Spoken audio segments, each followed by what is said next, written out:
ಎಲ್ಲರಿಗೂ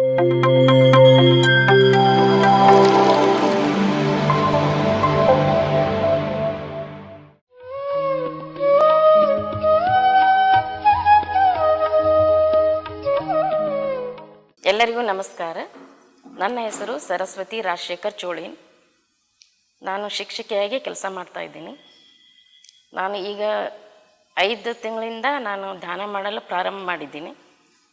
ನನಗೆ ಧ್ಯಾನ ಪರಿಚಯ ಮಾಡಿಕೊಟ್ಟಿದ್ದು ನಮ್ಮ ಶಾಲೆಯ ಶಿಕ್ಷಕಿಯರಾದ ಸವಿತಾ ಮೇಡಮ್ ಅವರಿಂದ ನನಗೆ ಧ್ಯಾನ ಪರಿಚಯ ಆಯಿತು.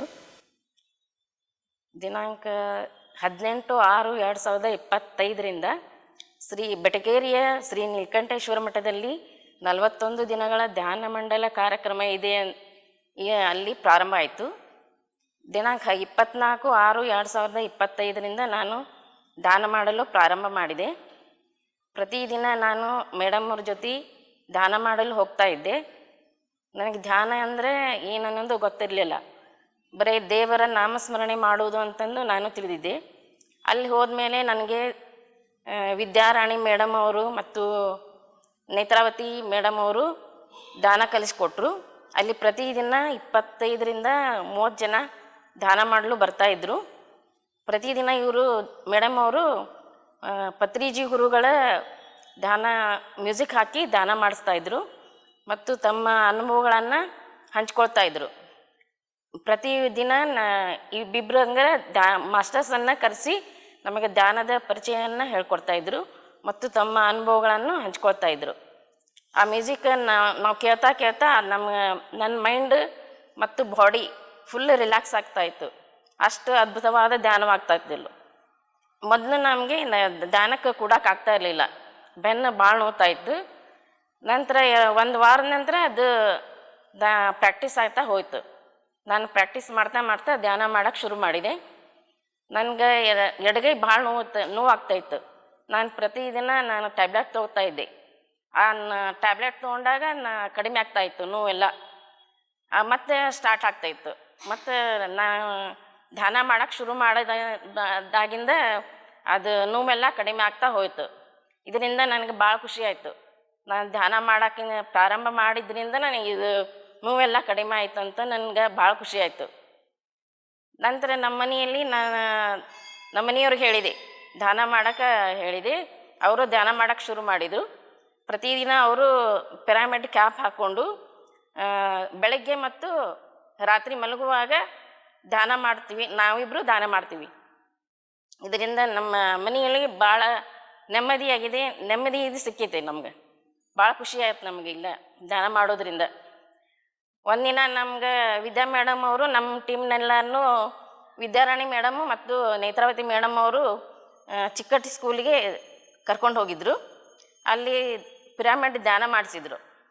2 ತಾಸು ನಾವು ಧ್ಯಾನ ಮಾಡಿ ಬಂದ್ವಿ. ಇಲ್ಲಿ ವಿದ್ಯಾರಾಣಿ ಮೇಡಮ್ ಅವರು ಅಲ್ಲಿ ಇದು ಧ್ಯಾನದ 7 ಚಕ್ರಗಳ ವಿವರಣೆಯನ್ನು ಕೊಡ್ತಾನೆ ನಮಗೆ ಧ್ಯಾನ ಮಾಡಿಸಿದ್ರು. ಆಮೇಲೆ ನಮಗೆ ಅದು ಧ್ಯಾನ ಮಾಡ್ತಾ ಮಾಡ್ತಾ ನಮಗೆ ಅದು ಇಡೀ ಪ್ರಪಂಚನೇ ಸುತ್ತುವಂಥ ಅನುಭವ ಆಯಿತು. ನಮ್ಗೆ ಧ್ಯಾನ ಮಾಡ್ತಾ ಅದು ಅನುಭವ ಆಯಿತು.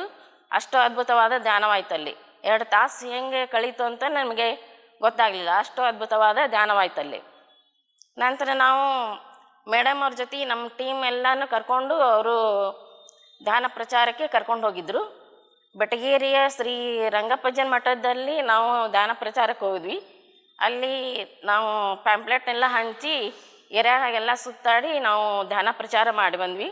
ಅಲ್ಲಿ ಎಲ್ಲ ಜನರು ನಾವು ಧ್ಯಾನಕ್ಕೆ ಬರ್ತೀವಿ, ಆಯ್ತು ರೀ ನಾವು ಧ್ಯಾನ ಮಾಡ್ತೀವಿ ಅಂತಂದು ಅವರಿಂದ ಉತ್ತರ ಬಂತು ನಮ್ಗೆ.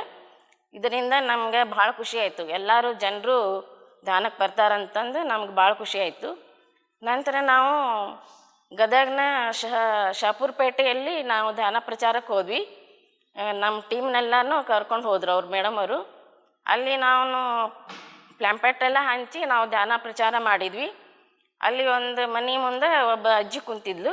ಅವಳಿಗೆ ಹೇಳಿದೆ ನಾನು, ಇಲ್ಲೇ ವೀರಭದ್ರೇಶ್ವರ ದೇವಸ್ಥಾನದಲ್ಲಿ ಧ್ಯಾನ ಪ್ರಚಾರ ಐತಿ, ಧ್ಯಾನ ಪ್ರಚಾರ ಮಾಡಕ್ಕೆ ಬಂದ್ವಿ ನಾವು, ನೀವು ಧ್ಯಾನಕ್ಕೆ ಬರ್ರಿ ಅಂತಂದು ನಾ ಹೇಳಿದೆ. ಇಲ್ಲಮ್ಮ ನಂದು ಕಾಲು ಭಾಳ ನೋವೈತಿ, ನನಗೆ ನಡೆಯೋಕ್ಕಾಗ್ತಾ ಇಲ್ಲ ಅಂತಂದು ಆ ಅಜ್ಜಿ ತನ್ನ ನೋವನ್ನು ಹೇಳ್ಕೊಂಡ್ಳು. ಇಲ್ಲ ಅಜ್ಜಿ, ನೀವು ಪ್ರತಿದಿನ ಧ್ಯಾನ ಮಾಡಿರಿ, ಅದು ನೋವೆಲ್ಲ ಕಡಿಮೆ ಆಗ್ತೈತಿ ಅಂತಂದು ಹೇಳಿದೆ.